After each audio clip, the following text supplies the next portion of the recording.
সুপ্রিয় দর্শক, আজ আমরা একটি রোগীর গল্প শোনাবো, তার সফলতার গল্প। রোগীটি আমাদের কাছে এসেছিলেন ইনসুলার গ্লিওমা, আমাদের ব্রেইনের একটি টিউমার, সেটি নিয়ে। এবং ইনসুলার গ্লিওমা এর এর অত্যাধুনিক চিকিৎসা হলো অপারেশন। এবং এই অপারেশনে আমরা অ্যাওয়েক ক্রেনিওটমি, বা যেটাকে বাংলায় বলে রোগীকে জাগিয়ে রেখে অপারেশন, সেই অপারেশনটা করেছিলাম। এবং এই অপারেশনের পর রোগী সম্পূর্ণ সুস্থ হয়ে গেছেন, আলহামদুলিল্লাহ। এই ধরনের ইনসুলার গ্লায়োমা রোগে রোগী আমাদের কাছে খিঁচুনি, হাত পা অবশ হয়ে যাওয়া, মুখ বাঁকা হয়ে যাওয়া, অথবা তীব্র মাথা ব্যথা, বমি নিয়ে আমাদের কাছে আসেন। এবং অপারেশন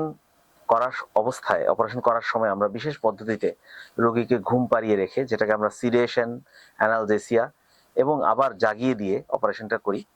অপারেশনের সময় আমরা তার হাত পায়ের নাড়াচাড়া রেকর্ড করি এবং ওই অনুযায়ী টিউমার অপারেশন করতে থাকি। এবং এটি অন্যতম একটি অত্যাধুনিক পদ্ধতি যার মাধ্যমে আমরা অপারেশনটা করেছি। রোগী আলহামদুলিল্লাহ এখন ভালো আছেন। অপারেশন পরবর্তী আমাদের টিউমারের রিপোর্ট এসেছে ইনসুলার গ্লায়োমা WHO গ্রেড 2, যেটাকে বলা হয়েছে ফিব্রিলারি অ্যাস্ট্রোসাইটোমা। সে অনুযায়ী রোগী এখন একজন ক্যান্সার বিশেষজ্ঞ বা রেডিও বা কেমোথেরাপি বিশেষজ্ঞের পরামর্শ মতো চিকিৎসা নেবেন। আশা করি আজকের ভিডিওটি আপনাদের উপকারে আসবে এবং আপনাদের মাঝে সচেতনতা বাড়াতে সহযোগিতা করবে।